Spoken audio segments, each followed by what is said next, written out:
大家好，今天我们一起看的是北京汽车的幻速 S6， 在韩国叫 Cambo 600。北京汽车是跟奔驰和现代汽车一起合作的公司，所以他们的技术水平算是高的。这辆汽车的最优点的是价格比性能好，但是你们买了之后真的没有后悔的吗？我们等一会儿再看一看。 네, 캠보 600과 함께 달려보기 전에 간단하게 중국 자동차에 대해서 알아보고 넘어가는 시간을 가져보도록 하겠습니다. 중국 자동차는 크게 세 가지로 분류를 할 수가 있습니다. 첫 번째는 자국 내 생산 및 자국 내 판매되는 모델인데요. 가격은 저렴하지만 디자인이 모방을 될 뿐만 아니라 구성도 빈약하고 특히 충돌 안정성 면에서 부족한 모습을 보여줍니다.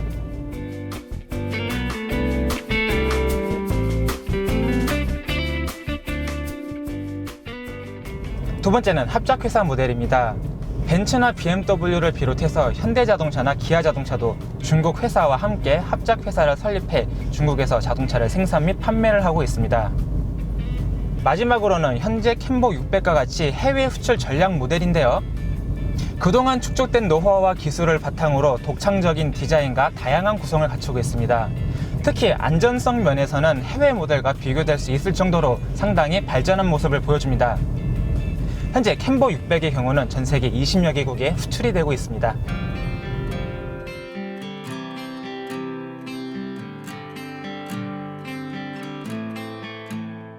중안자동차는 베이징자동차의 일부 모델을 국내에 판매하는 수입사입니다. 처음에는 소형 트럭과 밴을 판매하다가 캠보 600을 통해 승용차 시장에 진출했습니다. 캠보 600은 중국 시장을 기준으로 지난 2015년 11월에 출시됐습니다. 중국에서는 환수 S6라는 이름으로 판매되는데요. 소형 SUV인 S2, 여기에 롱휠베이스 버전인 S3, 컴팩트 SUV S5, 중형급 SUV S6 등 라인업이 갖춰집니다. 그런 북기은상의 최상급 SUV가 바로 캠보 600입니다. 전면 디자인은 세련된 모습이 강조됩니다. X프레임이라는 그릴 형상은 렉서스 모델을 연상시킵니다. 측면부는 가니쉬 디자인으로부터 시작하는 캐릭터 라인으로 멋을 냈습니다. 후면부는 LED 리어램프와 크롬 장식을 더하고 스키드 플레이트도 추가했습니다. 인테리어는 중국차로는 세련된 이미지를 갖습니다. 고급 가죽 시트의 촉감도 무난합니다. 반면 계기판은 과거 벤츠를, 센터페시아 디자인은 과거 인피니티 것을 카피한 느낌입니다. 이외에 기어 배송 레버의 유격,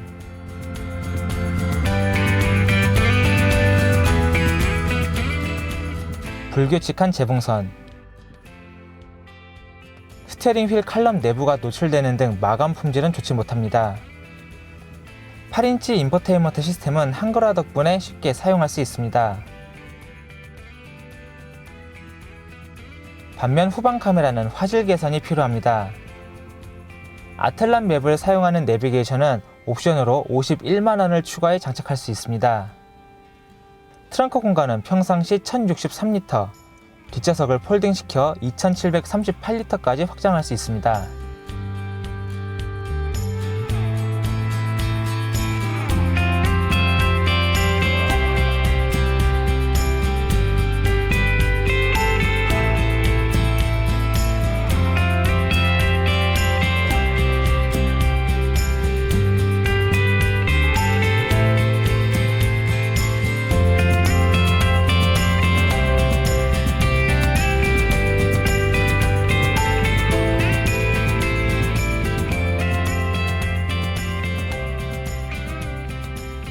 중형급 SUV이지만 엔진은 1.5리터 가솔린 터보 엔진을 사용합니다.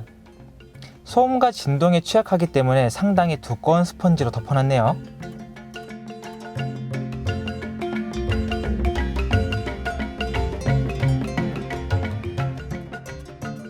이 변속기는 토크 대역력이 22.4kgm 수준으로 21.5kgm의 토크를 발휘하는 캠보 600 엔진에 맞춰져 개발됐습니다.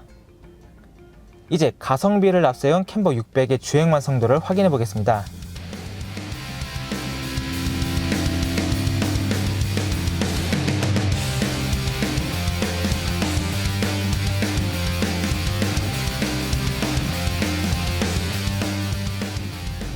네, 앞서 보신 것처럼 중국산 차량이라고 하지만 많은 것들을 담아내고 있습니다. 특히 가격적인 측면을 봤을 때는 뭐 상당히 매력적이죠.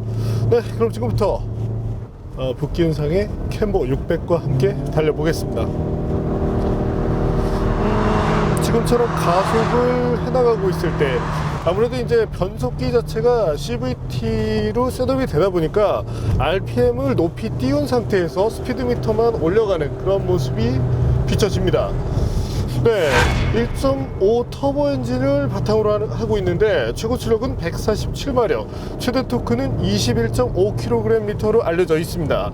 거기에 CVT가 조합이 된 만큼 어떤 효율성 부분에서 사실 기대감을 높이지는 않았는데요. 때문에 저희 패널들은 사실 한 110마력 정도 나오면 뭐 그래도 수긍할 만한 출력이지 않을까 이렇게 예상을 해봤습니다. 단 토크 부분은 아무래도 터보차저를 사용하는 만큼 그래도 뭐 제조사 발표 수치에서 크게 엇나가지는 않을 것이라고 예상을 했는데요. 네, 여기서 계측기에서의 기록을 한번 확인해 보실까요?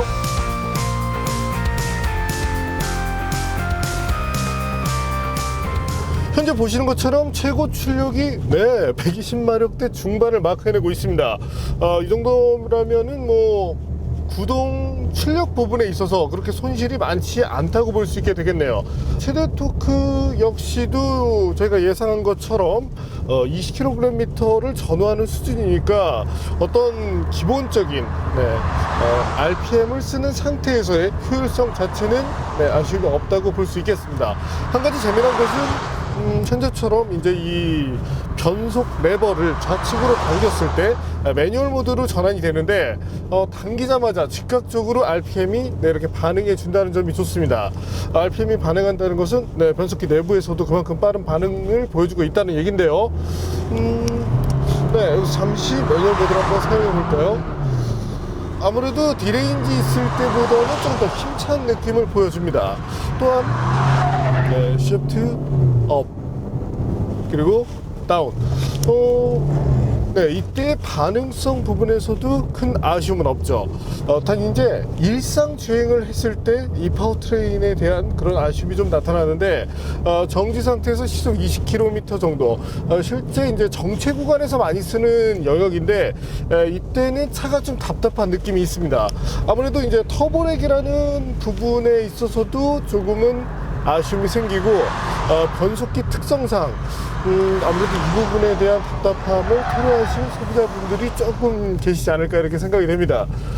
그 밖의 특징, 우선 여기서 발진 가속 성능에 대해서도 한번 알아볼까요?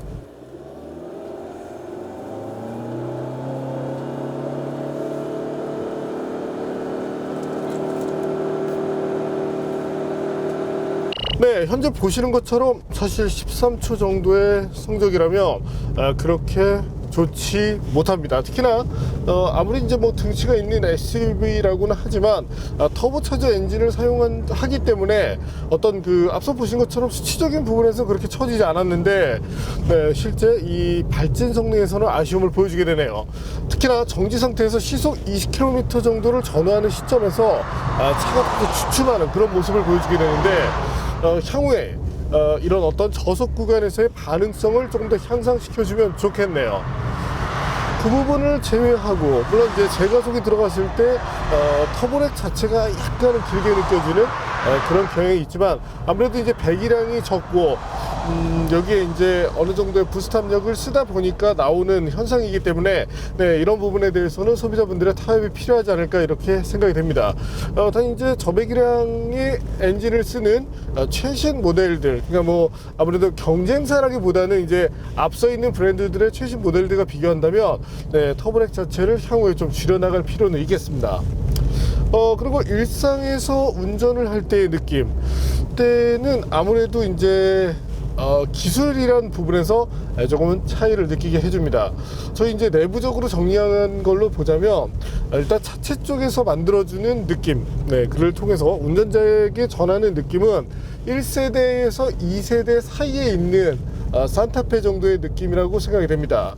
그리고 차체 쪽이 아주 이렇게 견고하다는 느낌은 보여주고 있지 못하는데, 그 때문에 이제 굳이 이 체감적인 느낌을 비교하자면 한 3년에서 4년 정도 된 중고 산타페 CM 정도의 느낌이라고 보시면 될 것 같습니다.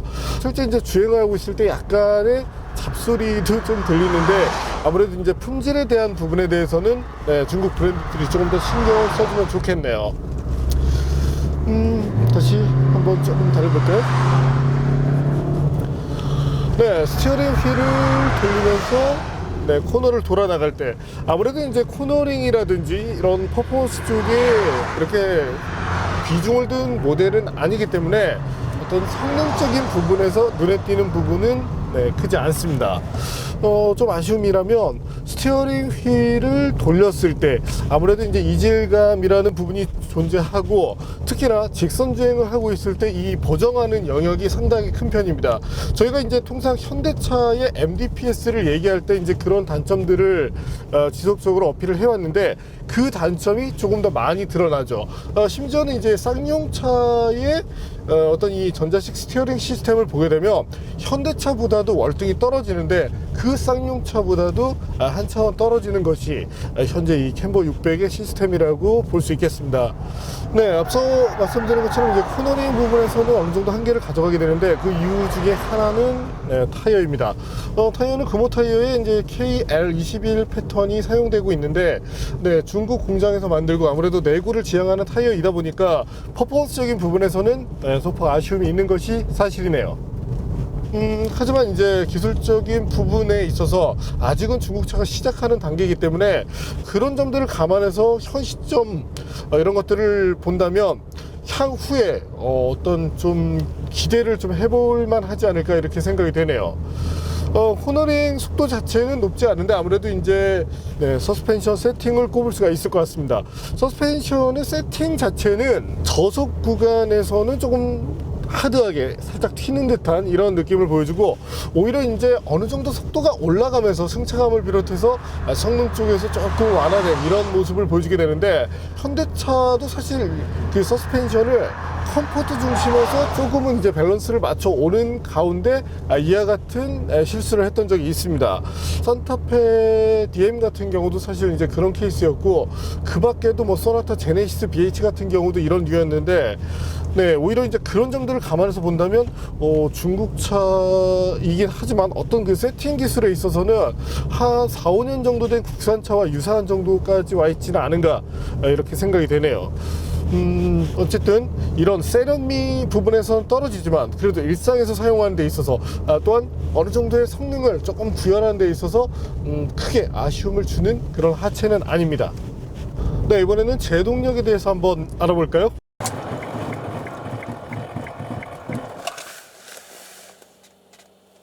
현재 보시는 것처럼 제동거리가 이제 41m대를 넘어서고 있습니다. 마지막 단계에 가서는 이제 44m를 벗어나는 그런 모습도 보여주었는데요. 제동 시스템, 어떤 그 페달을 조작했을 때의 반응성으로 본다면 초반 응답성은 좀 떨어지는 타입입니다. 중반에서 후반까지 페달을 어느 정도 압박을 해야지 제동 시스템이 최대한 이 힘을 발휘하는 그런 모습을 보여주고 있는데, 여성 운전자들, 거기에 이제 도심 주행 정도를 감안한다면 어떤 응답성 부분을 조금 더 개선해서 조금 더 적은 힘으로 캘리퍼의 힘을 좀 끌어낼 수 있게 이렇게 셋업을 해주면 좋을 것 같습니다. 적어도 현재 모델이 아무래도 이제 도심 등에서 이용을 많이 하는 그런 도시명 SUV이기 때문이죠.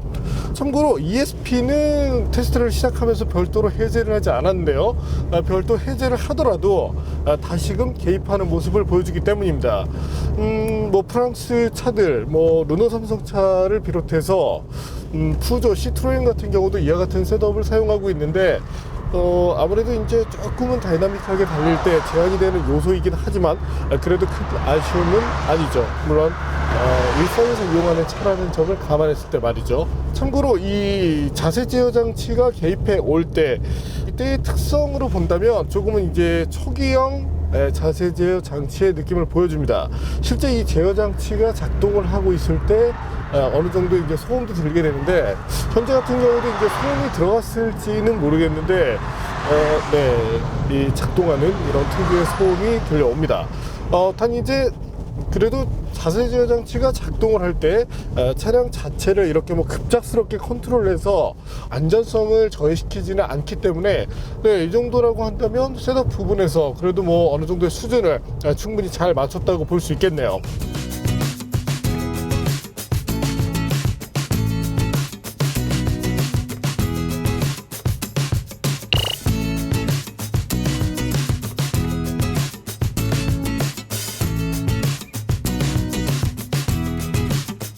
네, 캠보 600. 사실 이제 눈에 띄는 부분으로 본다면 여기저기서 갖다 붙인 흔적들이 역력합니다. 센터 페시아를 보자면 뭐 인피니티의 것을 그대로 가져왔구나 이제 싶은 마음도 들고요. 인터페이스 일부도 인피니티의 느낌이 납니다. 어떤 그 컬러의 이 색 조합이라든지 이런 부분에서도 소폭 이제 유사하긴 한데, 사실 인피니티가 이런 부분에서 뭐 이렇게 썩 빼어난 브랜드는 아니기 때문에 좀 더 이 세럼미를 잘 추구하고 있는 그런 브랜드 것을 모방해 주시면 좋겠네요. 특히 이제 마음에 들었던 것은 중국산 모델이긴 한데, 그리고 이제 판매량을 어느 정도 이제 개런티를 초기에는 하기 어려웠을 텐데, 그럼에도 불구하고 센터페시아 이 디스플레이에 한글화를 해놨다는 점이 마음에 듭니다. 일부 수입 브랜드들은 이제 판매량이 어느 정도 나오는데도 꿋꿋하게 이 개선을 안 하는데, 중환자동차 어쨌든 이런 모습을 보여주었다는 점은 충분히 높게 살만합니다. 그 밖에도 이제 구성이라는 측면에서 바라봤을 때 사실 뭐 어느 정도 알찬 그런 모습을 보여주고 있는데요. 가격 대비 구성으로 놓고 본다면 아마도 국내에 나와 있는 전 모델을 통틀어서 최고 수준이 아닌가 이렇게 생각이 됩니다. 어떤 그 기능적인 부분, 뭐 정말 뭐 소소하게는 자동 에어컨 시스템을 비롯해서 뭐 사운드 시스템도 뭐 아주 이렇게 좋다고 보기는 어렵지만 그럭저럭 좋은 정도를 보여주고 있고, 심지어는 뭐 트렁크 공간에도 좀 신경 쓴 그런 흔적들이 역력한데요. 특히 이제 이 뒷부분에 이렇게 별도의 공간을 만들었다는 점도 마음에 듭니다. 상당히 이제 그 잘하고자 노력을 많이 하고 있는데, 어찌 보면 이 현재 캠보 600을 보고 있자면 과거의 이 현대차가 상당히 많이 떠오르는데요. 어쨌든 구성으로 승부를 할 수밖에 없는 이런 수준을 좀 빨리 넘어서서 정말 세계적으로 이제 내놔도 좋을 만한 그런 차들을 만들 수 있는 그런 브랜드로 거듭나면 좋겠습니다. 단 한 가지 아쉬운 점이, 현재 이제 전동 시트가 달려 있긴 한데 이제 시트 자체가 이제 높낮이 조절밖에 안 됩니다. 실제 이 스위치를 만져보면 앞뒤를 별도로 컨트롤할 수 있게 만들어 놓은 것 같은데, 그렇게 이제 되지는 않는 모습인데요. 향후에는 좀 이런 부분에 대해서도 좀 신경 쓰는 그런 모습을 보여주면 좋겠네요.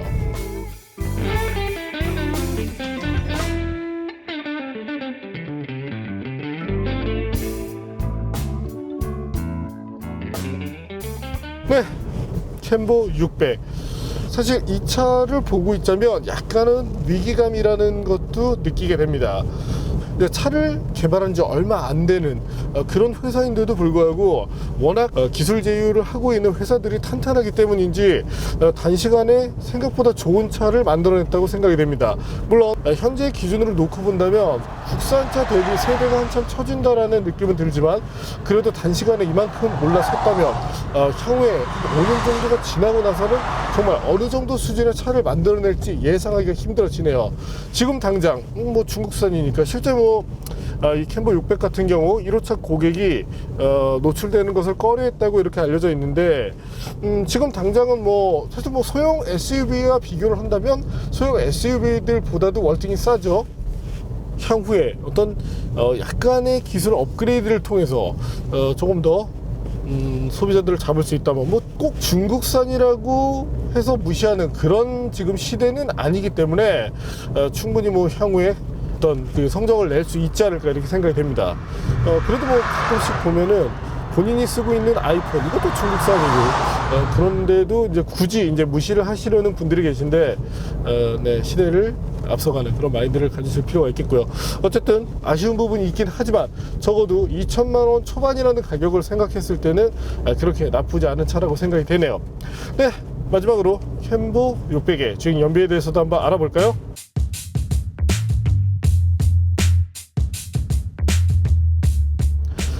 시속 80km 정도로 달리고 있을 때는 13km대를 보여주고 있습니다. 그리고 이제 시속 100km 정도로 고속도로를 달리고 있을 때는 이제 12km대 정도를 보여주고 있는데, 평지 자체가 계속 나오게 되면 연비가 이것보다는 높아집니다. 80에서 100 사이인 경우는 최대 뭐 한 리터당 18km까지 올라가긴 하는데, 고저차가 있게 되면 아무래도 이제 엔진의 배기량이 적기 때문인지 연료를 소모한다는 점, 이런 점을 감안하실 필요가 있겠네요.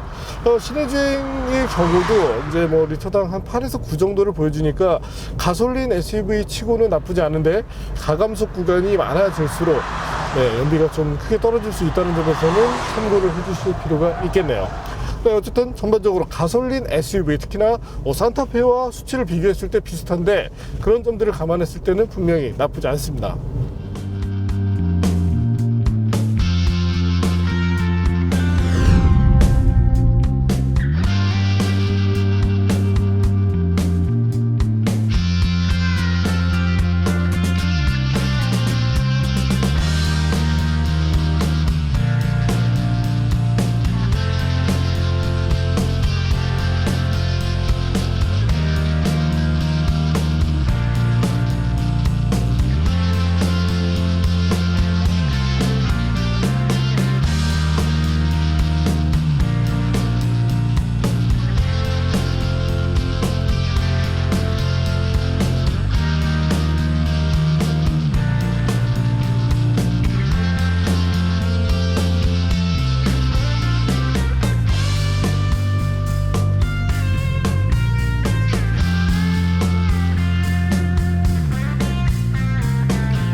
네, 오늘 만난 캠보 600, 그 성능이라든지 이런 부분으로 봤을 때는 아직도 네, 국산차와 이렇게 차이가 나는 것이 사실입니다. 하지만 2천만 원대 초반, 사실 이 가격을 가지고 SUV를 구입하려고 그러면 몇 년 이상 된 중고차밖에 구입할 수 없습니다.